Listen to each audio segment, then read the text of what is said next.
Book number 1. Here's the latest book from the Fun Jungle series by Stuart Gibbs, Bear Bottom. Bulls and bison and bears. Oh my! Teddy Fitzroy and his family have been invited to visit a bison ranch just outside of Yellowstone National Park. But as usual, trouble isn't far behind. The ranch's endangered bison have been mysteriously disappearing. Then a massive local grizzly bear named Sasquatch breaks into the house, causing chaos. And then an expensive sapphire necklace has vanished. Was it stolen, or did Sasquatch eat it? And what's been happening with the bison? With over a dozen suspects, it's up to Teddy to detangle this hairy situation before his family or friends or any more expensive objects become dinner.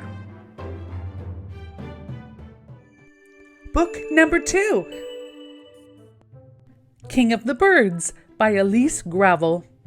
This book is from the early graphic chapter book series about the friendship between Arlo, an arrogant crow, and a sarcastic little bird named Pips.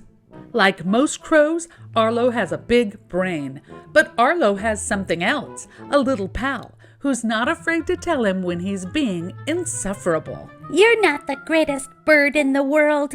In the first of 3 chapters, a battle of the brains and bird-to-bird banter turns into unexpected friendship.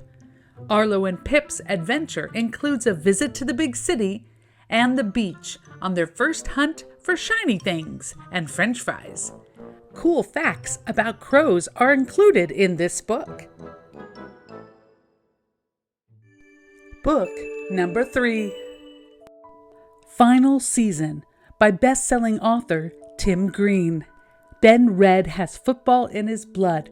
With 2 all-star brothers and an NFL dad, it was only natural that the 6th grade quarterback followed in their footsteps. This is Ben's chance to shine, but when Dad receives awful news that he has an incurable disease, the whole family is turned upside down.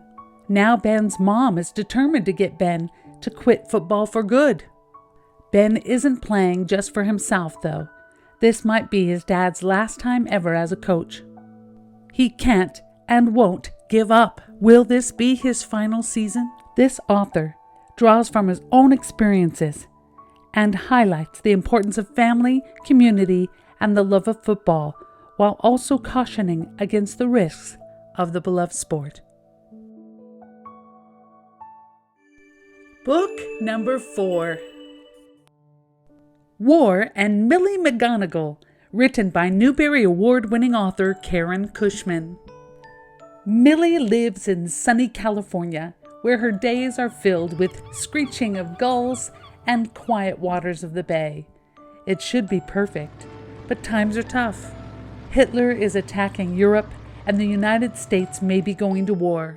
Food is rationed and money is tight. Millie's little sister gets all the attention and couldn't be more of a pain if she tried. It's all she can do to stay calm and feel in control. Still, there's sand beneath her feet, a new neighbor from the city, and a surfer boy named Rocky to admire, even if she doesn't have the guts to talk to him in person.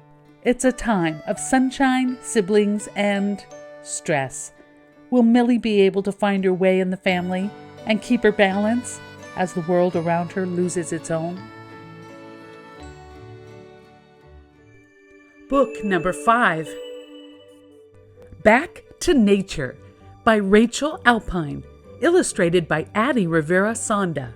This early chapter book is part of the Invincible Girls Club series. In this story, Ruby's life turns upside down when her parents give her some big news. She's going to be a big sister. She's a little worried about the new arrival, so her dad takes her and the rest of the Invincible girls camping for the weekend, where she plans to become one with nature, bond with her friends, and get away from technology for a weekend. Things are not as easy as they seem. She forgets to bring a key item. Her friends don't seem to be as excited as she is, and she kind of forgot about the bears who like to visit the campsite. Ruby wonders if maybe it isn't about leaving everything behind for an escape into nature, but really finding the perfect balance. The Invincible Girls Club series is a rallying cry to young girls everywhere to step up and be the invincible girls they were born to be. Book number 6. Curious Creatures Glowing in the Dark, written by Zoe Armstrong. This nonfiction book focuses on extraordinary stories from nature, making links with the human world and the reader's own experiences.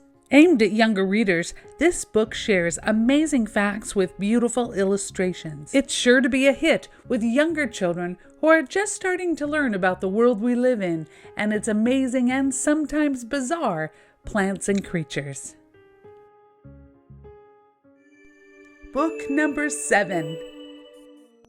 The 13th Cat, a middle school thriller by Mary Downing Hahn. Zoe loves spending the summer with Aunt Alice, and her aunt's new house is the perfect place to cozy up with a good book. But she's unnerved by the overgrown forest and the rundown house next door, which is creepy even in the daytime and full of eerie sounds at night.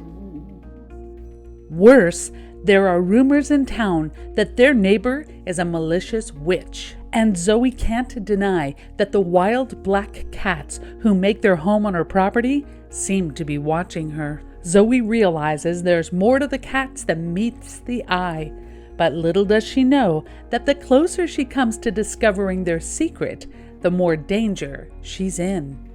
This new book is about bravery, unexpected friendship, and sinister cats that will captivate readers with its chilling mix of mystery and magic. Book number 8. From the beginning chapter book series, Jeannie and Jeannie, this book is called When Wishes Go Wrong by Trish Granted, illustrated by Manuel Lopez. As a real-life Jeannie, Willow Davis has to pay attention to lots of things a regular kid doesn't. Star charts and moon phases, for example. So when she learns that a lunar eclipse is coming, she's a tiny bit nervous. It turns out she was right to be nervous, because after the eclipse, wishes in Rivertown are totally out of control. This celestial event is making her magic go haywire. Anything people are wishing for is coming true. Can Willow and her friends fix this problem? Or is it out of control and out of this world? Book number 9. An Occasionally Happy Family by Cliff Burke. Not only are he, his sister, and their nature-obsessed dad going to Big Bend, the least popular national park, but once there, the family will be camping, one of his least favorite things to do. It doesn't help that this is the first vacation they're taking since Mom passed away 2 years earlier from cancer. To make things worse, Theo's dad hits them with a surprise and introduces a new girlfriend. Theo must find a way to face his grief and talk to his dad before his family is forever changed. This middle school fiction is an absolutely perfect balance between laugh-out-loud funny and achingly heartfelt. Last but not least, book number 10. Best-selling author Rick Riordan debuts an underwater adventure titled Daughter of the Deep. Anna Dakar and her brother are students at Harding Pencroft Academy, a 5-year high school that graduates the best marine scientists, naval warriors, navigators, and underwater explorers in the world. Anna's class has a weekend trial at sea, the details of which have been kept a secret. She only hopes she has what it'll take to succeed. In a race against deadly enemies, Anna will make amazing friends and astounding discoveries about her heritage as she puts her leadership skills to the test for the first time. I give these books a 10 out of 10. This is Miss Annette. I sure hope you enjoyed this book talk. Until next time, keep on reading.